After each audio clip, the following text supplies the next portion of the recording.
Greetings, dear ones. I'm Cryon of Magnetic Service. It is the fourth channel of the day, and we continue the series. God's reaction, if that's possible. Attitude, if that's possible. Partnership, possible, with humanity. There are so many questions about God that cannot be answered. They can't be answered because there is no possible way that the human mind can conceive it. Try as you might, with all that you have, it's simply not conceivable. Questions are asked, well, what is the mind of God? What does God want? Who is God? Those questions cannot be even asked. There is no who. There is no place where God is. There is no mind of God. That is a human concept. There is no consciousness, really, of God, because God is not a human. But there is so much that we can tell you. Dear ones, you should know that God is a caring God. And that is because of one thing, what God does have, that you really would understand, is love. We said it before just recently, that the little child may not have an intellect or a language. The little child cannot say anything, because there's no language yet to say it, and yet when you smile and hug the child, oh, there is communication instantly. There are some things that pass through the veil between humans and God. It is so beautiful. I'll tell you, one of them is joy, laughter, and of course love, benevolence, compassion. There is no language needed for these. There is no consciousness needed for these. There's no who or what or where needed for these. And so when God looks at humans, God sees individuals, not humanity. God works with souls. As many as there are, trillions, if need be. Just like He works with one, just like she works with one. God has no gender. God is not a male or a female. God is not a parent. God is not a father. If I took you on a trip to see God, you wouldn't have to go very far. There is no place where God exists, because God is in the biggest of the big and the smallest of the small. Big enough to create the universe, small enough to be in your heart. Way beyond anything that any human can conceive. There is no construct of God. There is no pleasing or displeasing the Creator of all things, because God does not have a human mind. But the thing that translates so well is love. Let me tell you, dear ones, no matter what you learn this day, no matter what you think you know, no matter what you've come in conflict with, all you have to do is say, dear Spirit, I don't understand this or that. I don't understand the fog. I don't understand this. What to do next? But I love you. I trust that which is in me that is part of Spirit. That, dear ones, is what God wants, if you want to say what God wants. For it creates joy and the bridge that starts everything.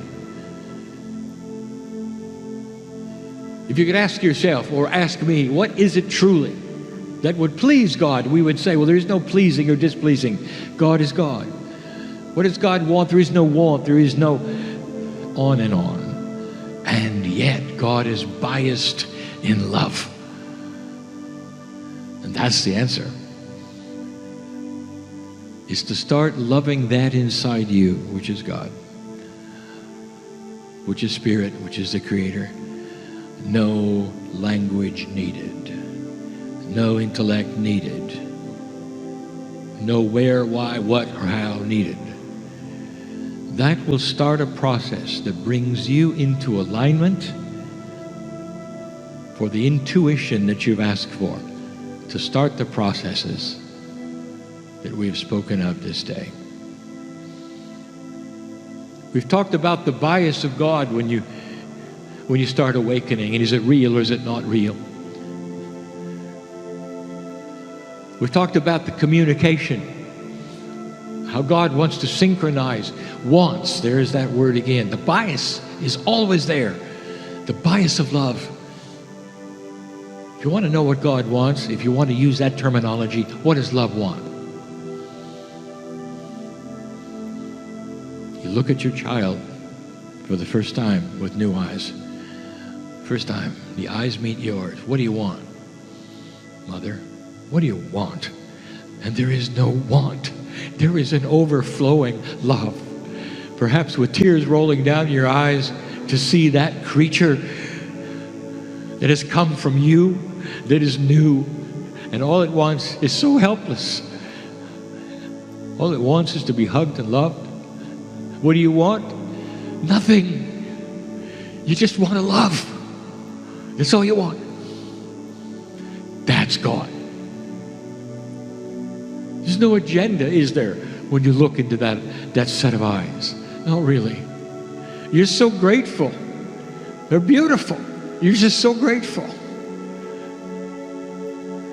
The benevolence overflows. The compassion for the little one overflows.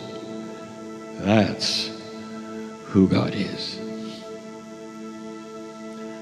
What are you going to do with that? Right now. Standing outside looking in to the human being. Love is the answer. It's the answer because the answer solves the questions of how I do this, how do I do that, how do I go here or there, how do I listen, how do I turn into the new frequency, how? The answer? Disengage, dear ones, and love. It's like the glue that starts to put together the things that don't make sense. There are those who will leave today, who've heard all of this, listened to the meditations. There's really nothing coalescing. Perhaps you're not sure what you've seen. There have been humans here for the first time, and they'll go away and say, well, this is all for children. I'm smarter than this. Did you try love? Is that for children only, or is that for adults? Love is for all. And that is the bias of God. Why won't you let God love you? Have you thought of that? There are so many who walk away and say, it's pretty talk. But they won't let God in. You won't let God in. Perhaps you're afraid that it'll feel too good. That perhaps it will be a habit you cannot break. Being loved by the Creator of the universe, because you are part of it as well. The whole creation, the whole idea is part of the plan. And you are part of that plan. You are a piece of all of it. Some humans are afraid even to acknowledge that. They say it can't be that way. We've got to be separate. We've got to be apart. I'll tell you what separates you from God and the love of God the most is lack of self-worth. You don't believe you're worthy. Dear ones, can I say this? That the indigenous didn't have a problem with worthiness at all. They allied with the spirits of the trees, of the sky, intuitively and naturally, and you can't. And that's because you've been trained not to. Whether it was by institutions or by adults in your life, the training sticks, doesn't it? Did you ever think about that? You have nothing to do with that. That's not you at all. That's something you were told. That's just something you were told. Perhaps it was being told by somebody who you really honored or believed in. It makes it hard to dismiss it, doesn't it?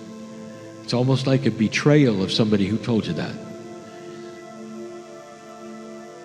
I'll tell you, whoever that was who told you that, if they're on the other side of the veil, listen to what they say now.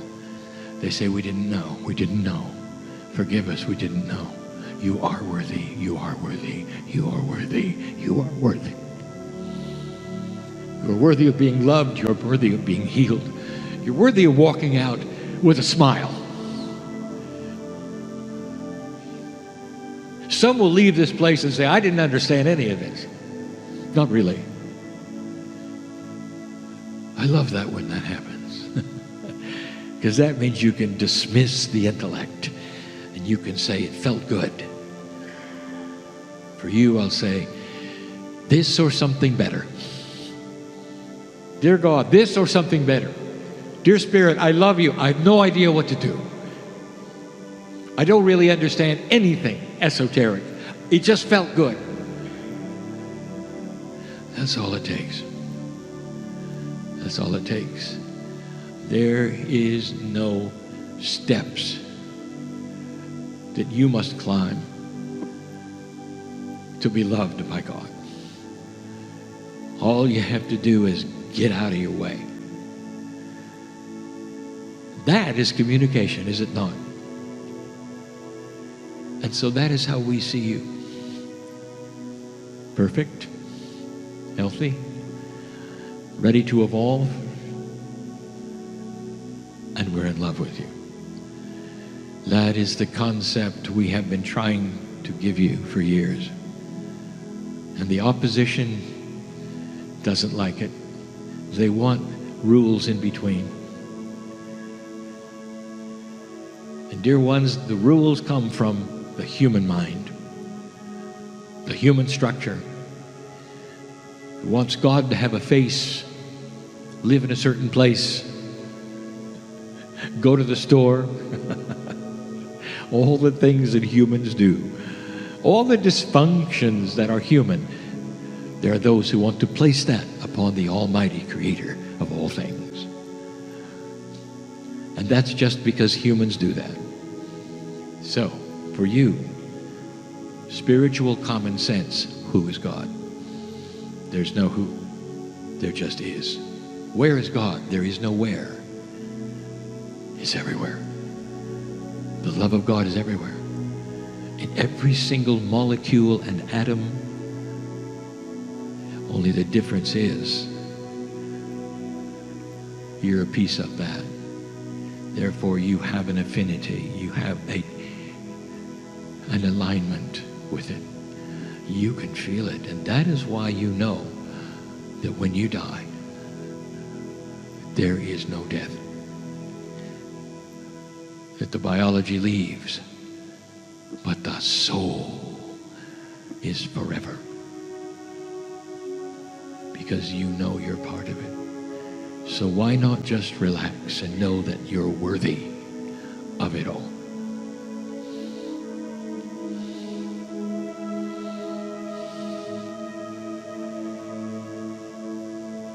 It is the message, not just of Cryon, of so many right now who are reading and channeling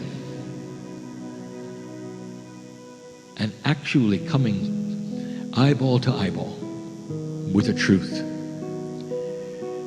that this energy is different, that it cooperates with you in a way that you really haven't expected, that when you start things you'll feel the wind at your back. When you give intent for something and mean it, you feel the wind at your back. When you give intent to stop saying you're sick and watch your words, you get help. You feel the wind at your back.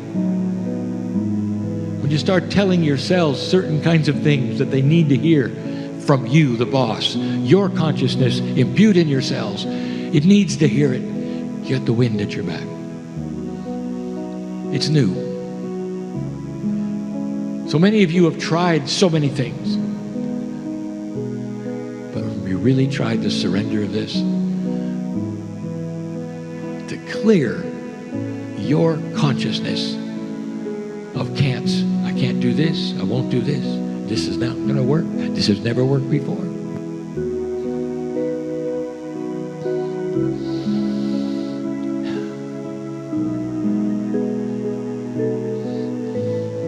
Does anything make God sad?